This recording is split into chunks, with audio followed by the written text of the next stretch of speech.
अरे स्वामी આજે રાણી કહું તમે સાંભળો સ્વામી બોલ સતી કે સ્વામી તો આપણે કઈ રીતે વાંચ્યો હતો સ્વામી હવે સતી તમે કહો છો કે આપણે આગળ પણ દીકરી રહે છે દીકરી તો પારકારને થાપણ કહેવાય કાલે પરિણામીશું और પોતાને સાસરે જશે તો ભગવાન આપણને મૂળ લોકો બેરો બોલે કોલ આપે હોય ને તો આપણે ગયા પછી अपनी राजगादी संभाल नहीं तो अपनी राजगादी सती मन ताड़ा देवसी मन ताड़ा देवसी तो सती हमें अपने भगवान श्री सोने जवा कायने कल्याण करवा माटे हमने वंच में रजा आपी अरे नहीं स्वामी अपनी दीकरी सगुना आज रमता रमता सुरसना થઈ ગયા છે સ્વામી તેમને પૈના તમે સુખથી બન જઈ શકો છો સ્વામી અરે સતી તમારી વાત સાચી છે કે આપણી દીકરી સગુના 16 વર્ષના ઉંમર થઈ ગયા છે એના પીડા હાથ કરી એના લગ્ન કરી પડીશું ભગવાન દેવા તમારી પાસે માંગણી કરી સતી તો પ્રધાનજી યુવરાજ આપ નગરની અંદર સારા સારા ભૂદેવ હોય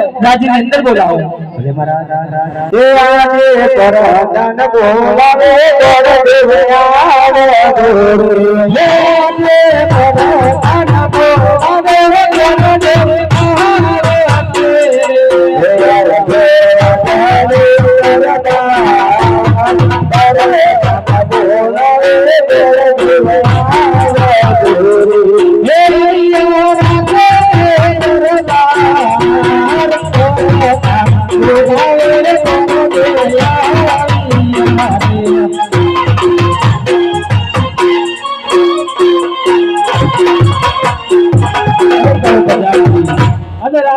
બોલાવવાનું કઈ કારણ? અરે તમને મહારાજ અરે મહારાજ ને જય હો. અરે મહારાજ અમને રાજ દરબારમાં બોલાવવાનું કઈ કારણ? અરે ભૂદેવ, તમારા ચરણની અંદર અજમલા કોટી વંદન. તમને બોલાવવાનું એટલું કારણ કે આપણી દીકરી સગુના 16 વર્ષના ઉંમર થઈ ગયા છે.